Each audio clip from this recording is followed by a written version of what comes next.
And people talk about whether that's any good or not. I don't want to go into that, whether it does any good or not. That's not the point. But let's continue. The distribution of small metabolites that we're seeing here. Okay, and I'm showing this again to you. Look at citrate. Here is this thing, and here is citrate. It's very high here. It's very low down here. You notice that? This is the cancer. This part's normal. And look at some others. They really, are different. Here's taurine. It moves a different way. Okay? And I'm trying to see others. Here's glucose. It's the other way around in glucose. Okay? So let's look at what species are up or down regulated in this process. And to understand this, now, I hope some of you who've had familiarity in some course with something called the Krebs cycle. Good, yeah. This is the central metabolic pathway. You take glucose in, and it runs around in this circle, and you get various things. Lactate out, glycolysis, and you get through citrate, gets shunted off to make lipids, okay? And I'm showing you that when you get cancer, okay, it really ups the glucose slightly, and it really depletes the citrate because it's going off to make all these fatty acids. I think this makes sense. So if you actually look at the glucose to citrate distribution over a line scan, look what happens. This is normal. Here they are. And then here's cancer. And this rises some, but this thing plummets, really falls. So looking at this ratio makes a lot of sense. And it normalizes for a lot of what we're doing. And I now want to show you, these are ion images of glucose to citrate ratio. And I tell you, it distinguishes cancer and normal. These are normal tissues. Beautiful, right? And these are cancer. Boy, that shows up right away to me. And we're trying to learn from that. And now, this work, I guess I'm showing you now work that has yet to be published. We've just submitted it. So here's the glucose to citrate ratio as a diagnostic feature. Here's 20 cancer specimens. Here's 20 normal specimens. Look, the normal specimens, if I just look at this ratio, they're below 1. The cancer specimens, many of them are above 1. Now some are ambiguous, like this one right here, right? So I'm not telling you this is perfect at all. But this, again, is really quickly diagnostic. And it's fast. You can do this on the order of a minute. A minute makes all the difference compared to 20 or 30 minutes of what you heard before. This could be quite important. I'm excited by this. And so, if I might, our goal, what is it we're really trying to do? And I'm sorry it's a bad pun, but I think you'll start to appreciate it now. It's this, to make mass spectrometry standard operating procedure. Okay? You really think it can be possible to do this? I'm sorry, I don't see a clock. I don't have an idea about that time. Are we okay? We've got some more time, just a little more time. So let me now go a little further than this. And I want to tell you about some work. Again, this is a joint graduate student between an oncologist, okay, Dean Felcher, and myself. And this is a paper that's going to be on KRAS activates fatty acid synthase, resulting in specific ERK and lipid signatures associated with lung cancer. Okay? And here's Lydia Everlin you've seen before, and other people.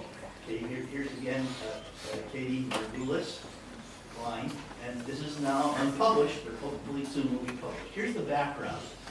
KRAS is a member of the RAS-G subfamily that is commonly mutated in human cancer, including lung cancer. Previous studies have proposed that the fatty acid synthesis pathway is altered and serves as a potential therapeutic target in the treatment of cancer. And prior to the study, no findings suggest KRAS causally regulates lipid metabolism, but you're going to see it does. How do we do this? Thanks to Dean Felcher, for his PhD work, he was able to develop mice, okay, in which they are transgenetically engineered. And these mice are such that in the absence of this thing called DOX, okay, which is a reversible tetracycline transactivating factor, it's unable to bind this thing called TEC-O before oncogene expression, and therefore oncogene expression does not occur. When you do a bind DOX, okay, the RTA binds DOX and undergoes a conformational change which permits it to bind this TEC-O and activates the oncogene. In other words, oncogene off, oncogene on. He has a way to turn on a specific gene, which is, if it gets too much of it, makes cancer. That's neat. Now we're going to take advantage of that. And so oncogene expression was activated in mice by administering this DOX in the mice's drinking water. And, okay, we have mice, which we do, and this is what we're able to do. What do we see? Okay, here's KRAS off and KRAS on, and KRAS was conditionally activated in transgenic mice containing this transgene. And following this DOX administration to turn RAS on, the mice developed lung tumors. Okay, and the gene expression and this thing in the tissue of these mice were determined by real-time PCR. And RAS off samples were those of normal lung tissue. You can see easy difference in relative expression. Okay, here's now the DESI-MS of normal lung tissue and RAS-induced lung. And while they look first to be somewhat similar, if you look in more detail, that you can identify that there are real differences in this. We're going to take advantage of these differences to see what's happening. And we're going to now use an inhibition by this material called cerulinin. It actually inhibits this particular thing, which is the fatty acid synthetase. Okay, and I'm going to show you it suppresses human lung tumor proliferation. These are human lung cells that have been grown, and when they're untreated, you watch it grow. Okay, but when you start to add this material, you can watch it be knocked down. Okay, and about 10 micrograms per milliliter, you can really turn it off. And so we can see that lipids change in this process. To understand what we're doing. So KRAS is associated with induction of making fatty acids through this fatty acid synthetase, FASN. And this work suggests that a therapeutic agent which blocks this prevents KRAS associated with lung cancer from proliferating. This is exciting to me because, as I say, lung cancer is a big killer. You understand that. People don't yet know how to treat lung cancer. You can find the right drugs that can start to inhibit it. You've made a real progress. I'm not saying this is the best drug for this purpose, but we're starting to understand this because we have the mass spectrometer giving us the chemical information to understand the hookups and all the rest. This has taken us a couple years to make this study go. It doesn't happen quickly. You have to do all this gene analysis as well. Okay, and then I'm going to end up with one more slide, which is just a paper that was published this month in Analytical Chemistry by my graduate student, Chen-Feng Chow, and myself. If I might, I want to explain this to you. I've been showing you the power of using desorption electrospray ionization of the mass spectrometry, right? I've emphasized imaging, but you don't have to do imaging. You can just do chemical analysis. I'm just now going to talk about just simple chemical analysis. I want to look at, for example, fingerprints that are called latent fingerprints. Okay. Fingerprints leave a swirl pattern. That's what people are excited about. But what causes the swirl pattern? It's a bunch of sweat, right? Greasy fingerprints. So it turns out, and we've shown this, that the same sweat that comes out of your fingers also comes out of your armpit or comes out of your forehead. Okay, sweat. Pretty much, sorry. Not that different. Okay. Now, I sent to Stanford I want to take a microscope slide. Everybody knows what it is, a little glass slide, and I want to rub it across the forehead of a consenting adult so I can get the grease, the sweat. Stanford argued with me that I couldn't do this. It took 3 months, and I have to get the adult to sign a consent form. It doesn't hurt the adult at all, really, okay?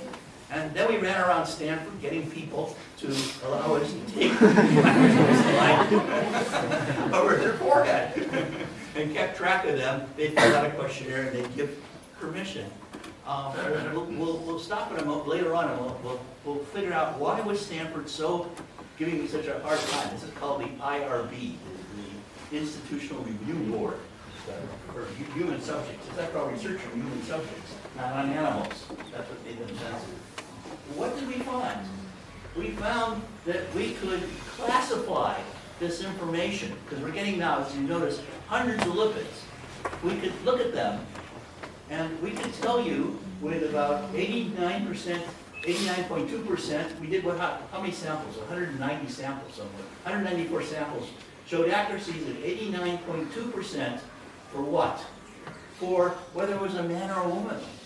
We can tell you from your fingerprint or your sweat whether you're a man or a woman, okay, with pretty good accuracy. Don't ask me about transgender. I have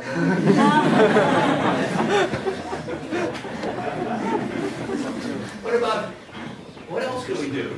We could tell you about ethnicity. We could tell you whether you were Indian, or whether you were Chinese, or whether you were European, or whether you were American. Okay, I'm serious. With, again, not great, only 82.4%, but that's amazing, right? And here I'm showing you an example. 2 fingerprints that are smudged together, overlapping. This is a Chinese male, this is an Indian female. This is from my research group, from my graduate students. Okay. And what else? We can also tell you your age within 10 years. And it turns out your age changes your sweat. It's very interesting. Again, I was amazed by these results. And they at the moment, so, you know, here I am, I'm excited by this. So I go for fun to the patent office at Stanford. And I say, I want to patent this. And I was talking to a woman who was in the patent office, and she says to me, Dick, she says, what's so special about this? She says, after all, if I look at a person, I can determine whether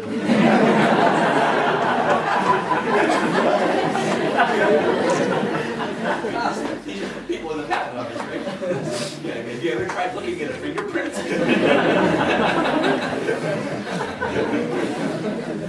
Look, it sounds like it has, at the present time, great security and forensic applications. I'm not interested in that so much.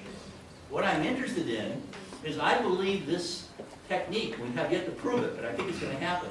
It's going to tell you about disease state. It's going to tell you about what is your nature of a coming disease. That could really change things. It's non-invasive.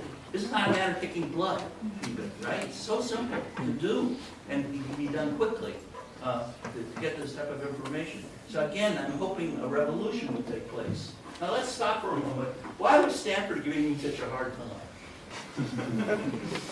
Turns out, not only can I determine whether you're a man or a woman, I can determine what drugs you've been taking. And Stanford does not want that. That's not what I want to do. Okay? But I wanted you to hear this and to see the possibilities. So by really using mass spectrometry, chemistry, with all these other aspects tied together, you have I think you're going to have an amazing ability to really influence human health in the future. And so thanks for giving me this opportunity to talk to you.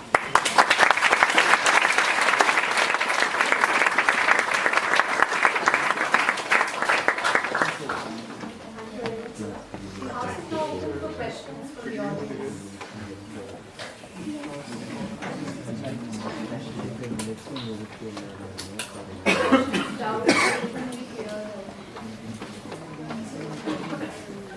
Please. When you were trying to segregate or using trying to segregate the samples into cancerous or non-cancerous cells, was it only histological techniques, or are you trying to correlate it with the time in which they survive?